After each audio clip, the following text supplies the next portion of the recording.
Welcome back to the Love Inspired Leadership Podcast. We are both super grateful that you're here.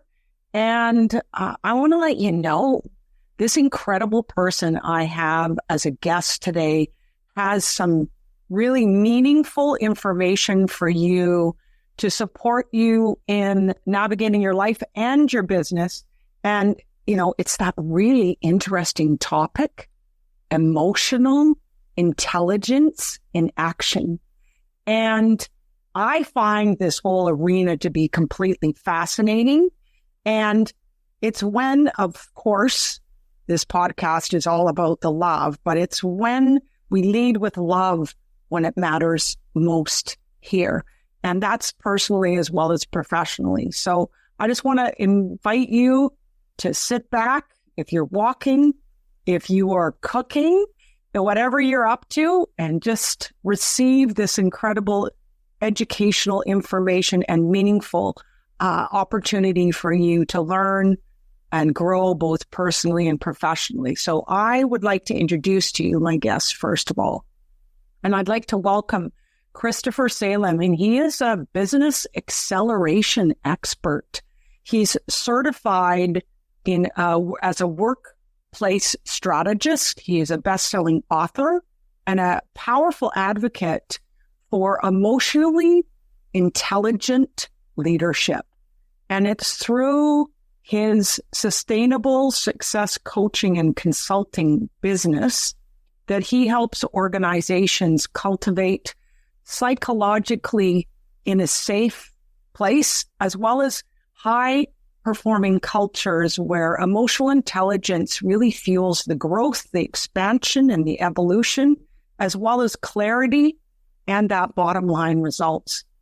His work reminds us that success without self-awareness is super fragile and not solid or sustainable, but success rooted in love, responsibility, and courage becomes sustainable. So here's the piece. If you've ever wondered, how is this emotional intelligence thing going to transform not only my business outcomes and results, but human relationships, this conversation will deeply resonate with you. And Christopher, thank you. Thank you so much for saying yes to coming on my Love Inspired Leadership Podcast. It is a pleasure to be here, Carolyn. Thank you so much for having me, and I'm looking forward to sharing insights and from my experience that will help everybody listening here. Love it, love it, love it. So let's just dive right in, okay? So where I want to start is this concept of transformation and a new beginning. So it's when this theme I want to start with is where love actually rewrites the story. Now, for you, you had this really pivotal moment with your father during his final days, which is absolutely incredible. And so I'm curious about what it is that shifted inside you as you sat beside him. I mean, let's just start there. Sure. Well, to give some people some little context before that, for the first 31 years of my life before my father had passed at the young age of 56 years old, it's hard to believe that I'm going to be turning 59. I'm almost 3 years older than he was when he died. So my dad died a while back. This has been a long time. But, up to that point, I never really had a solid relationship with my father. And it was very surfaced. It was very kind of like, hey, how you doing, here and there. But it was just never a true father-son connection. It was the same with my brother as well.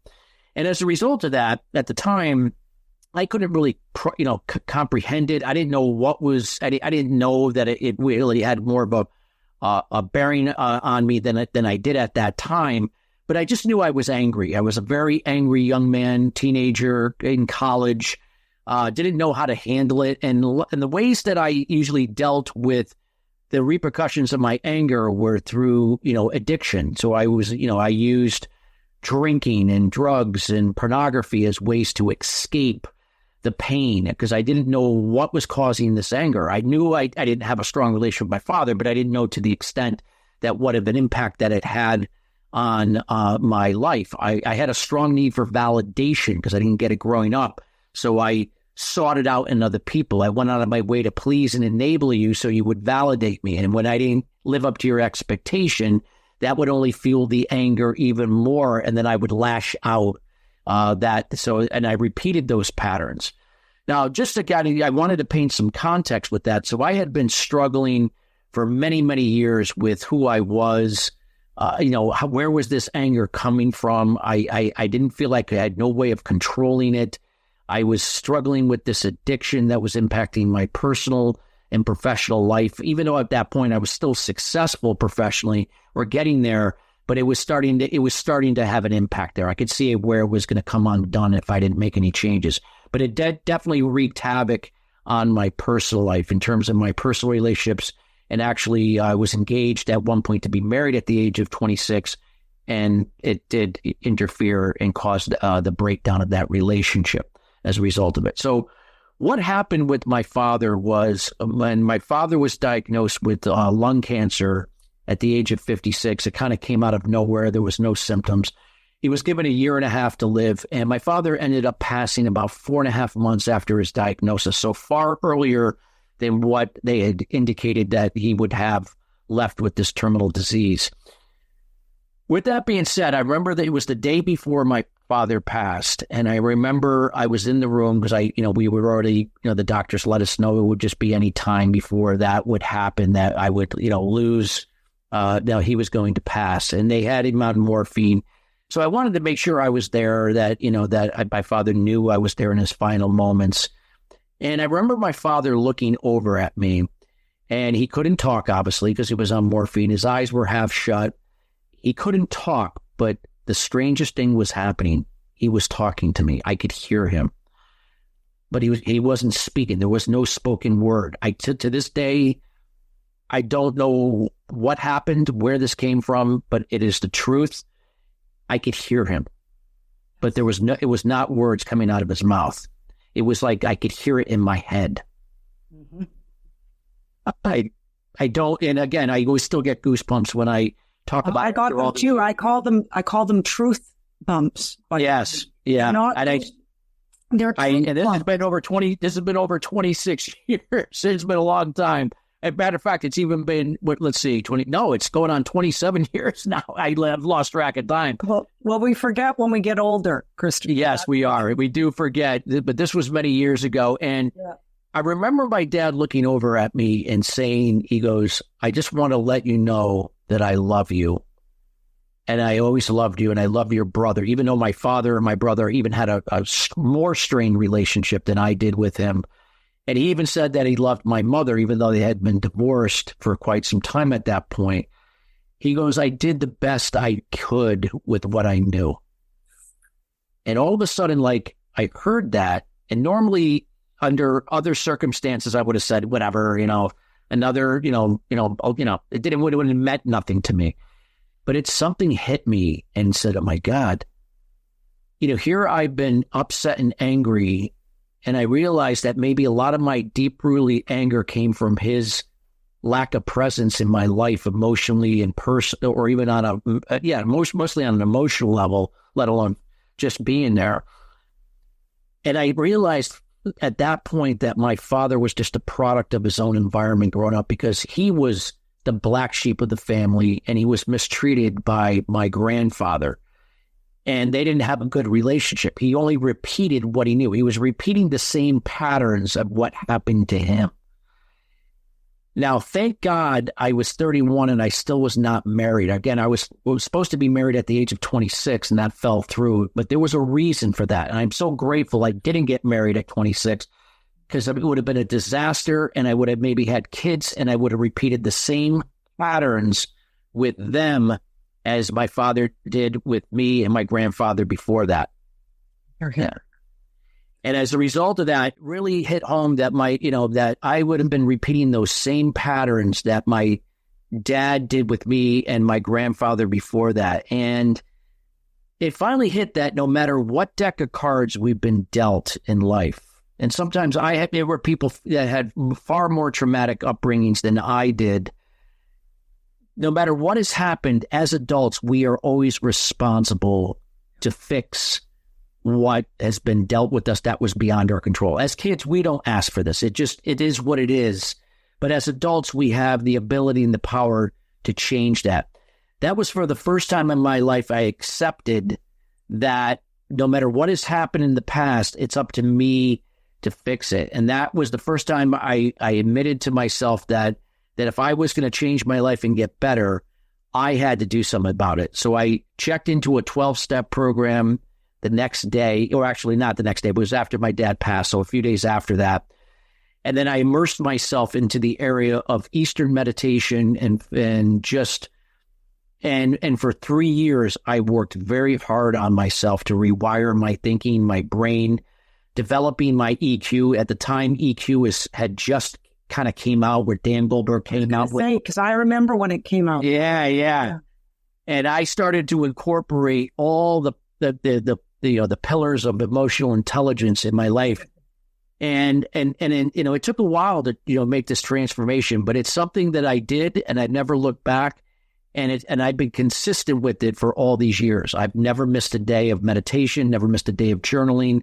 I do a daily routine to kind of keep that in the forefront, so that I know how to respond versus react from my emotions, not, always react from that negative emotion out of anger, that I know how to respond.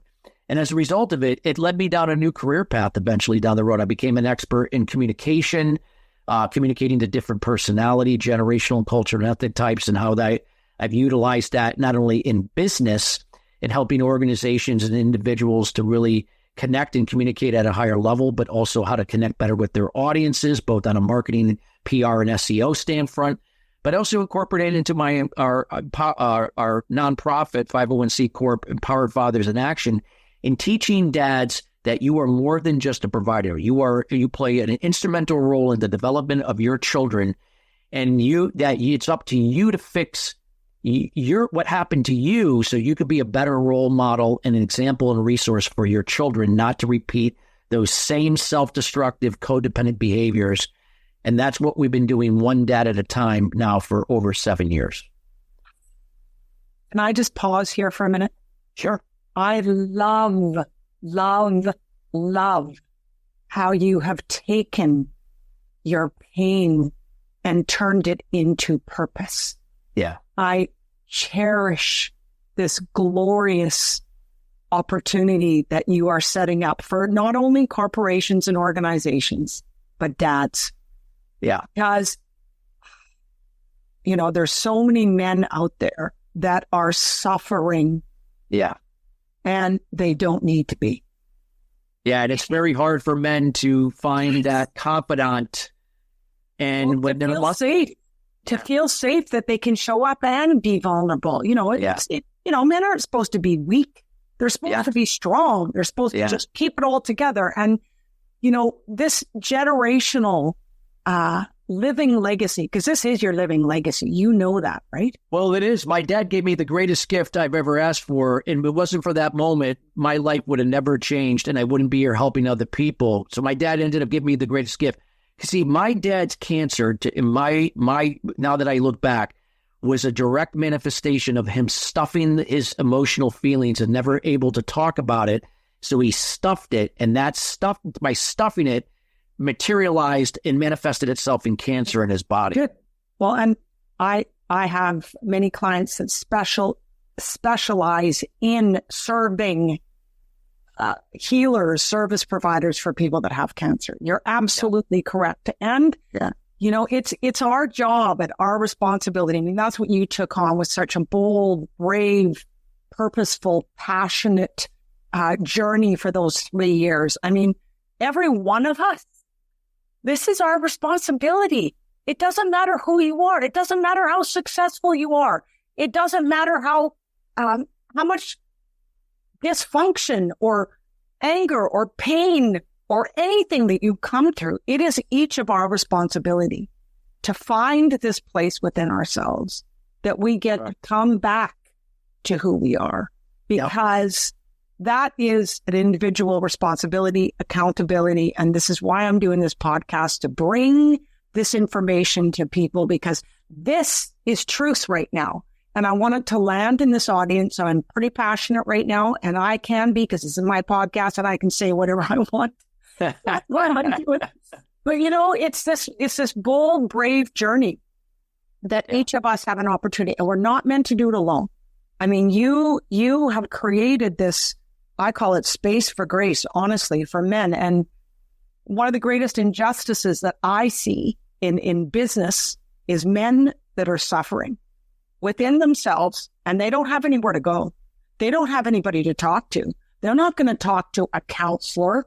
I'm not talking to any stranger about what isn't working in my life, right? So you created this incredible safe place. So can you give us a little taste of what that is? Because So we go there. Yeah, absolutely. So we, with the Empowered Fathers in Action, we either work directly with fathers, it could be one-on-one, it could be in groups.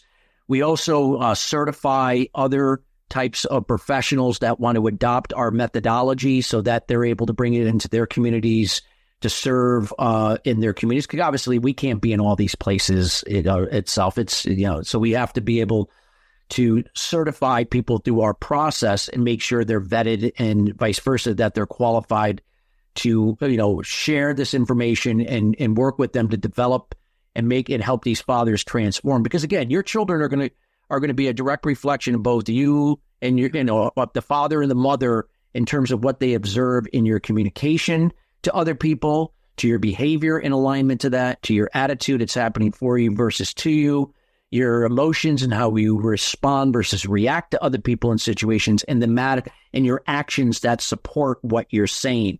Because anytime when they're out of alignment or contradicting one another, that sends a message to a child that, again, normally is not working in their favor. And they either grow up to either repeat those same patterns or they do the opposite. But nonetheless, it can also cause some issues. And a lot of times they can now resort to becoming addicts like how I did. My father was an addict. My brother was even more. My brother was a heroin addict. So it all impacts us in different ways. I fortunately was able to escape and to get better and to rebound from it. My brother, unfortunately, not. And my brother's still alive, but he's mentally ill. Years of drug abuse and just mental illness, and he has to be taken care of. Well, yeah, and it's just an injustice. I mean, and we're not meant to do this alone. That's the other thing that I just wanted to posit as far as the seat. So the audience who's listening right now or watching now on YouTube is there is support, there is opportunity, and for those people listening that are really resonating what Christopher is saying right now, you can take action. You can reach out to Christopher. You can take that step to be curious, to have a state of wonder and curiosity on what can be, that what is does not have to be, And the other thing I want to circle back is something else that you said, and it's what I journaled about this morning, which I think, God, the universe is so magnificent, because here's my journal this morning. If it's to be, it's up to me. And, there's this level of accountability and responsibility that each of us have. And, I'm making my difference in the world through this podcast and through my business and the Aim High method, truth, alignment, and radiance. I work with women. So, I mean, and here you are supporting and guiding and, nurturing these men, and I'm working with all these women. I mean, it's just a matter of making that decision and being decided. When your dad passed, you got that message. You made a decision at that point. You became decided. You know what? I'm going to change my life. This is it. This is the line of choice, and that's my above the line, below the line framework. But yeah, I had reached a point of being sick and tired of being sick and tired. Yes. Yep. And sometimes that's what it takes, and I just want to wake people up to this courage that you have within you. Every one of us, people say to me, Carolyn, you've been through so many hard things in your life. You have more courage than me. Nope. We all have the same amount of courage. This is my belief system. This is my position. And it's when you can have support and guidance and be nurtured through that transitional process. You know, that 3 years, you got nourished and nurtured by educating yourself, by other people stepping up to make a difference in your life. I mean, I just think this whole trajectory of what's available for people, I want it to land in this audience, and I want you to realize that there is possibilities and potential for you wherever you are. Right, Christopher? Correct. Okay. So let's just turn the corner here a little bit. Let's look at emotional intelligence as a leadership advantage. You know, I mean, for leaders who hear the term, they often think, you know, well, it's a little fuzzy, isn't it? It's a little fluffy, isn't it? A little soft. Yeah. And, you know, so how do you define emotional intelligence in a practical, business-centered, foundational way? Well, in this case, if you're a leader, the people that leaders want to follow are the leaders that are able to take calculated risks, make swift decisions. They're calm and collected under pressure and able to communicate at a higher level and be able to adapt to the different types of personalities, generational and cultural ethnic types around them to build that rapport and trust. Without EQ as the foundation, all of that is not possible. So EQ is not just self-awareness. It starts with self-awareness. It's realizing you're not where you want to be. It realizes that maybe perhaps why I'm not communicating effectively to others is because I'm not communicating effectively to myself. Many people listen to their inner critic rather than their inner champion. And even though they put on the mask like, oh, nobody will ever know that I'm not talking good about myself, because I could still put on the bravado and pretend that I'm all together and everything's great in my life, and they'll never know. But the reality is it does come out, and it comes out either in a passive and or an aggressive way in how we communicate to others. And a lot of times there are many people who are speaking to others in a passive way or an aggressive way. Passive communicators tend to be over-explainers. They tend to say yes to everything. They tend to take on more than they can chew. They are, in this case, because they become people pleasers, is because they had a lack of validation growing up. And now they take that into their adult lives to go out of their way to please and enable others to get that validation. That was me. I'm a recovering passive communicator. Now, I was an aggressive behaviorist, so I'm a recovering passive aggressive, but that's another story. But the aggressive side is some people grow up with a parent who's a perfectionist, or it could be both parents, and they end up becoming a perfectionist. And when you're a perfectionist, you have a hard time trusting that other people can do things to the level of your quality.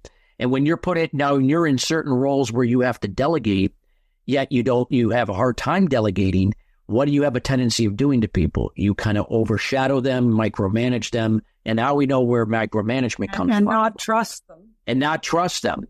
And that you're not giving them autonomy to make better and more informed decisions or take calculated risks. You're actually now keeping people silent or just doing the bare minimum, fearing that you're going to judge them or think they're incompetent.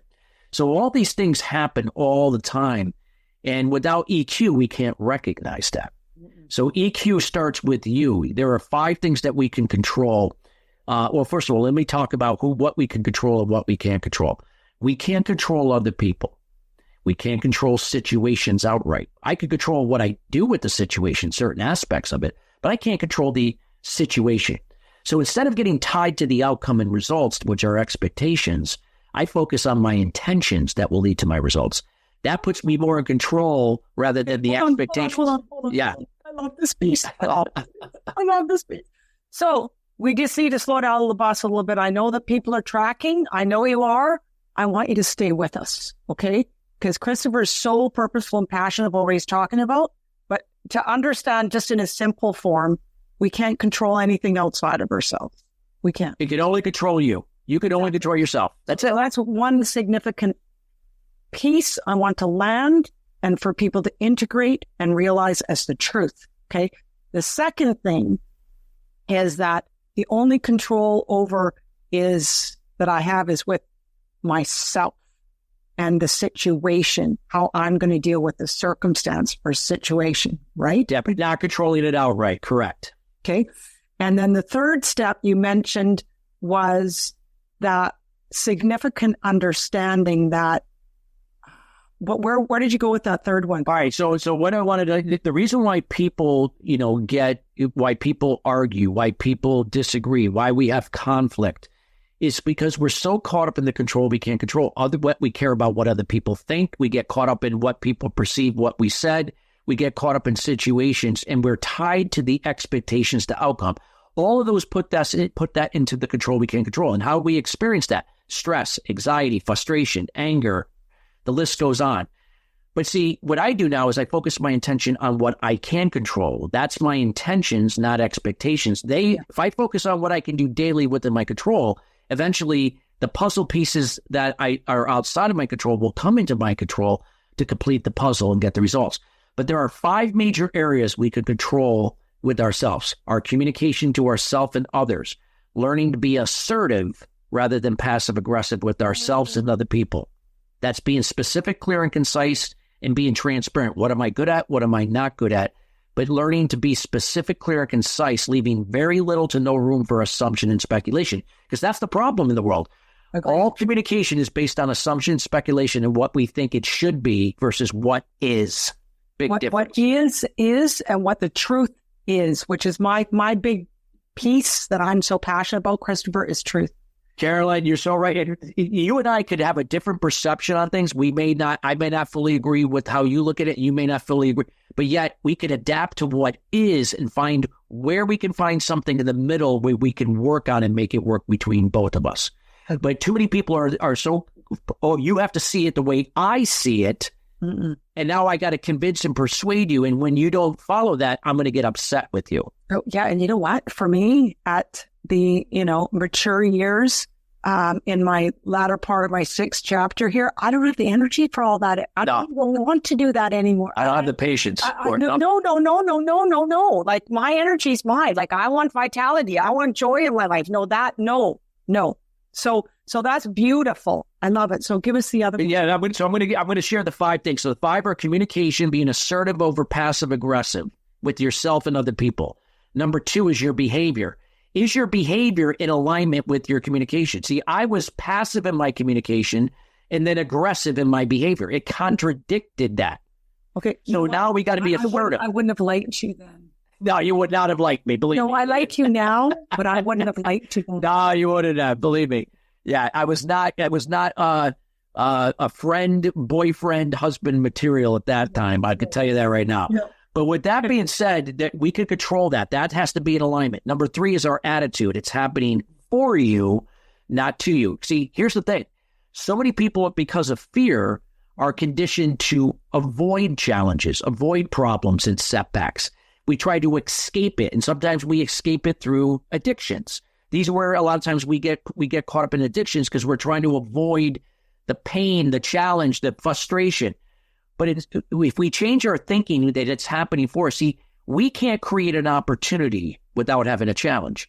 You can't generate a result without an opportunity. That's the phrase, the pace. Say that again. You can't create an opportunity without a challenge. Can you feel? And you can't generate a result without a opportunity. But if you change and look at challenges, setbacks, and problems is happening for you, you embrace it, you welcome it. I'm not saying it's going to be easy. I don't like to say that you're going to have your moments. But if you see, it's like the first 31 years of my life, I thought I was cursed. But now I look back, it was a blessing, because without going through that hardship, I wouldn't be where I am in the last 26 years to be not only of value to myself to fill my cup, but to be an example and resource for other people to do the same. So we just have to pause about that. Yes. So it's happening for you, not to. When it happens to you, you are the victim. You use excuses. You deflect how you feel onto others and cause more dysfunction and codependency and so on. And pain and suffering. So my mission is to eliminate suffering for women in the world, for them to realize. Suffering's a choice. It's a choice. It is so. And, my framework is above the line, below the line. Below the line is victim. It's blame or something. It's everything that you're talking about here. It's also draining. If you want to be tired, if you want to be old at 67, which I don't look 67. And you do not. When you said I said there is no way in heck, you said that it's 67. I am darn proud of who I am, and I know it's emotional intelligence. I got to be. Yeah. I have learned my path in emotional intelligence. Yeah. Metamorphously, and there's some people in my life that have made such a meaningful difference. Yeah. And guided me and directed me. I didn't do this alone. But am I allowed to ask a question? Sure, yeah. I still got 2 more things, but I'll do it after. Okay, what are the 2 things that I'm dying to ask this question? So the next 2 are emotions. So if you have a negative emotion, there's nothing wrong with a negative emotion. Is just your mind and body sharing with you have something unresolved. And oftentimes, whatever triggered the negative emotion is not what caused the negative emotion. It only triggered it. It goes deeper than that, and oftentimes to unresolved root causes that you have not dealt with in your life. They all go back to your childhood. So these are things so I don't have to react from the negative emotion. I can pause. I can remove myself for 10 minutes. I can sleep on it before I come back and now respond from a positive emotion. I can deal with my negative emotion on my time, but I can be now aware through EQ not to react, because reacting is only going to put more gas on the fire. It doesn't help anything. What's the last one? The last one is action, that you are taking action that support what you said, and it's laser focused on the priorities that matter, ranking and valuing those priorities and not getting caught up in things that are not relevant or important, and you procrastinate, and then you don't say what you're going to do. And again, all of that's got to be in alignment. And here's the thing, you can't control those same 5 things on other people. No. So that's it. So fire away at those questions. Okay. I've got to ask this question, because this is what I'm learning in my life right now, and I'm resourcing you as the wizard. Okay. Yeah. You can wizard away here. So what I've discovered, all those things you said are the truth. So the audience, I want you to realize that's a fact. Yeah. Absolute fact. And it's the truth of life. And it's our responsibility to position ourselves into learning, understanding, implementing, integrating, assessing our life and our position to heal those things from the past and reposition, redecide, recalibrate, and reset. Okay, so I get that part. So this is what I've been discovering lately, and it has to do with emotional resilience. Okay, and of course, my jam is women. It's this, that I can think something that I think is the truth. It's not the truth. Yeah. There's one thought that I think is the truth. And what I've discovered through having the courage, through communication with respect, compassion, and accountability, I can communicate that information to another human being. And what I discover in communicating that, as well as having the conversation, that I discover the real truth under the truth. Yeah. So there's a secondary level of truth here that is the actual truth, not, there's the ego voice, which speaks loudest. I'm not even talking about that voice. I'm talking about a truth that I have believed my whole life and realized that is no longer a truth. It is a non-truth that I'm calling it. And under that is the actual truth, which is inner peace, freedom, possibility, grounded energy, calm confidence, and love, actually. Yeah. So what do you have to say about that? I think that you're spot on. And again, this is where what's going to be important, what you just said, is not only being aware, but that we are applying that. And this is where that discipline and consistency come into effect, because if it's going to stick, it's something we got to do on a continuous basis. We can't do it once in a while, because then it ain't going to stick. But if it now becomes, it becomes you, it gets you to think differently, to be it, to become it, to do things differently. And that's where we're able to have different outcomes. Because again, you can't control other people and situations, but your example of resourcefulness, what you could change, you could sometimes have an impact on others and what they become. But of course, they have to do the work. You can't do it for them. No. that could take a relationship that was on the fritz or, could have been ending soon. And now you were able to rekindle it and make it more healthy. And because maybe the person caught on to what you were doing and began to make those changes for him or herself or whatever the situation is. Or not. And sometimes I've seen people where they've gotten better and they found themselves and they had to let go of their spouse because they couldn't handle it. They actually, whether they knew it or not, they wanted to be a codependent. They wanted to be the person that I want to fix you. And now I can't fix you anymore because you're fixed. Now I got to look at myself and I need fixing and I don't want to look at that. No. I mean, this is profound information. I just want the audience to realize this is, decades and decades of wisdom being shared here. And, the truth does set you free. And truth to me as a woman is about self-honoring. And that's what I've been learning in the last, 5 or 6 years of my life is to recalibrate that priority. Because a lot of women, what they do is they make everybody else more important, which I did a huge part of my life. And so this self-honoring piece and bringing that inner clarity into position. And, people say that, leopards don't, change their spots. They don't change their spots and people can't change. That is simply not the truth. And I want to state that out loud right now. Yeah. Because if you're sitting there thinking that right now, that you can't change, I guarantee you it is completely possible. I mean, Christopher did it in his life. I've done it in mine too. And I've never experienced such gratitude, joy, love. And what I'm learning right now, I don't know if there's a tip on this one too, but I'm going to resource it. Why not, right? Is this receiving piece, because I've always been a giver. I've always been I'm an incredible mother. I've just in my business. And what I'm learning right now is this really incredible position to receive. And that's changing the context of how I speak, how I serve, how I can let in this new energy of receiving. And it's personally, it's professionally, it's the experience I have in relationships. And it's changed. I feel more honest. I feel more vulnerable.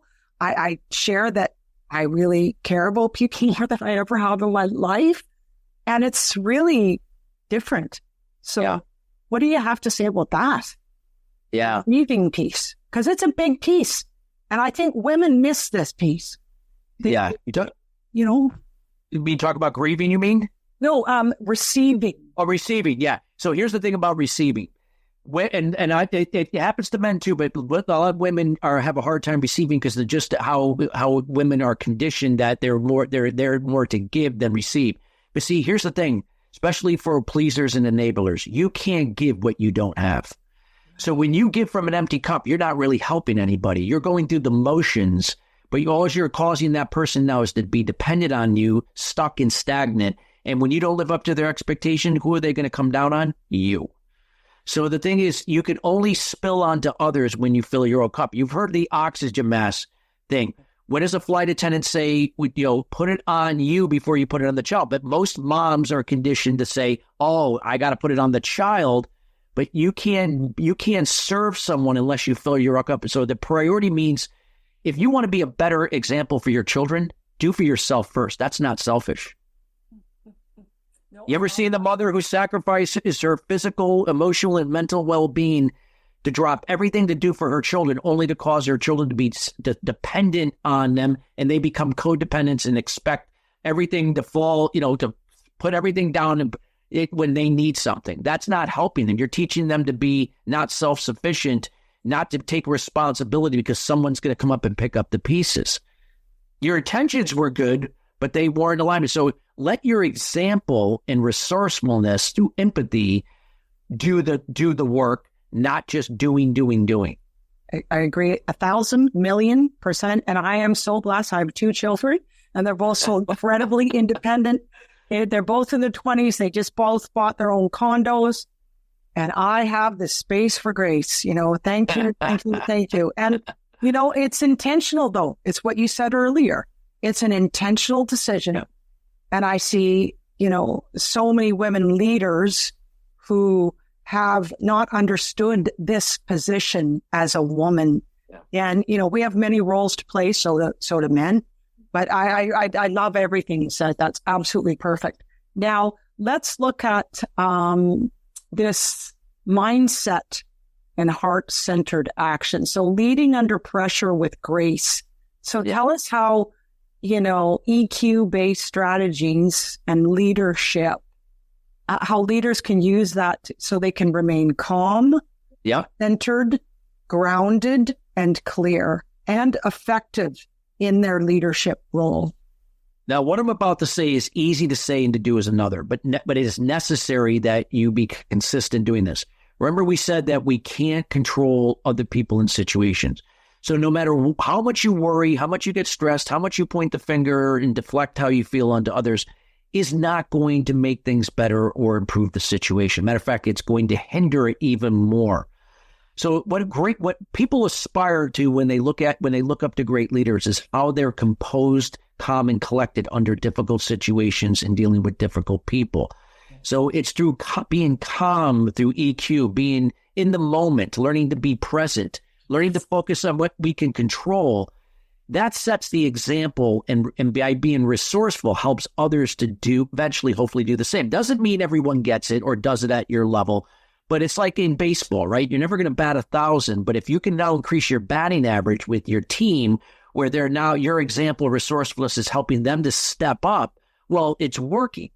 When we can now trust the process of focusing on what you can control and allowing the things you can't control to do its thing, you could call that your higher power, faith, the universe, its energy.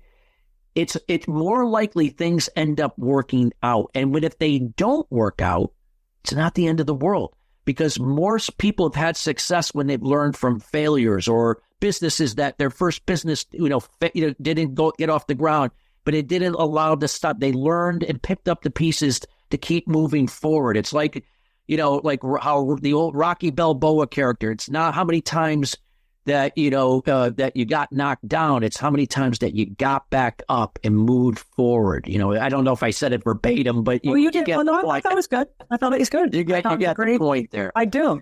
And,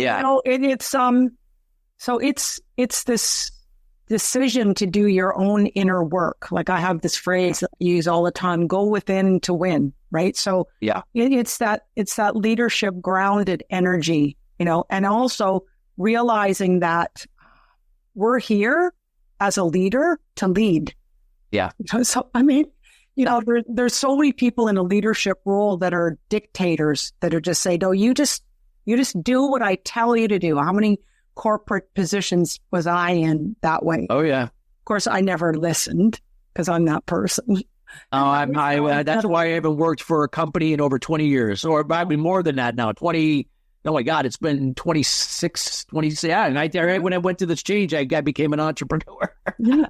Well, you know what? And you get to write your own path. You get to stay in your own lane of joy and purpose and passion. And I want to let you know what I really appreciate about you is that you live this.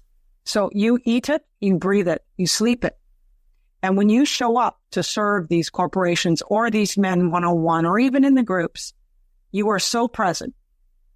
You are so in the moment, intentionally serving from all this incredible wisdom that you've been honored and gifted to learn. That's what you share. And you have the answer, but you wait till the question comes and then you share that information. And I just think that's a very powerful position. I think presence is one of the greatest gifts we can give people as a leader. Yeah. I think just even creating that space for grace that I call silence and allowing the energy to just land and be is very sacred to me too. Yeah, it's the consistency with being the example is more powerful than just talking about it. And everybody's watching you. It's like kids. They don't know it consciously, but they are subconsciously, believe me. Well, they are. And the kids are, and your employees are, and your strategic alliances are. And, I have this blessed reputation in business. I mean, I have incredible strategic partners that respect me, and I respect them. I'm doing a huge event next week too. And, it's this honoring piece and understanding that people are watching you. Yeah. And how you lead, how you show up energetically with your life force is what people see. And the consistency only happens when you align yourself. I think, yours is emotional intelligence. I have my framework. It's very much the same. And I just think that it's having that position of consistency and discipline. Like, I have non-negotiables every day in my discipline. It's my spiritual work. It's my journal. It's my recording. It's my yoga. It's my light healing. It's my 5K jaunt along the ocean. I love it. And then my day goes smooth like butter. Yes, you don't allow anything. I have a daily routine. No matter where I am, I don't allow it to interrupt it. Nope. And you know what? That's like this honorable thing for me. Oh, it's so funny that you said it today. Today, I had to adapt because the gym didn't open up here at the hotel till 6 o'clock, which was strange. Usually they're open 24. You can go as long as you have a card. I couldn't get in. And I had a client that I had to train before I did this corporate training at 6:30 in the morning. So I said, I can't do it because I have to be on my client call at 6:30 in the morning. And I said, okay, I'll adapt. And so I just walked outside instead of a treadmill. And so that's what I did. And even though it was 30, it was cold where I was this morning, I still did it. I adapted. I didn't let it stop me. Well, no, and it's that personal commitment and that dedication to those daily disciplines. I want to let the audience know there can be small things. It's building that self-trust within yourself. And what it does is builds this beautiful, calm confidence because you know that you're making those decisions for yourself. Yeah. And you're honoring yourself. So I commend you. And these are small things. And when they come together and they compound, that's when the trajectory changes. That's when your life starts really manifesting what matters most in your life. So, how beautiful, wonderful, wonderful. Okay, so let's look at the next and final piece, which is sustainable success. Okay, through this love-led leadership, accountability. So my question for you is this, and I love this question. So what do you see? What's your intention? What's your vision of your own legacy do you hope to leave with these leaders and organizations that you serve? The whole idea I want to leave is the concept of giving without expectation, receiving without resistance. When we can give from expectation, we can only give what we have. Stop. You got to say that again. That's too good. Go ahead. Give without expectation from empathy and kindness, not pleasing and enabling, and receive without resistance. So when something comes back to me, and this is where a lot of times women do that. Oh, you don't have to return the favor. I'm good. What you're doing is you're denying the opportunity to fill your cup to give even more. Because now your cup is empty, depleted, and now you're trying to give from up there. There's nothing in it. There's no water to give from that cup. So it's like a boomerang. When you give without expectation from empathy and kindness, you're not enabling. You're just being the example, being resourceful, empowering people to do for themselves.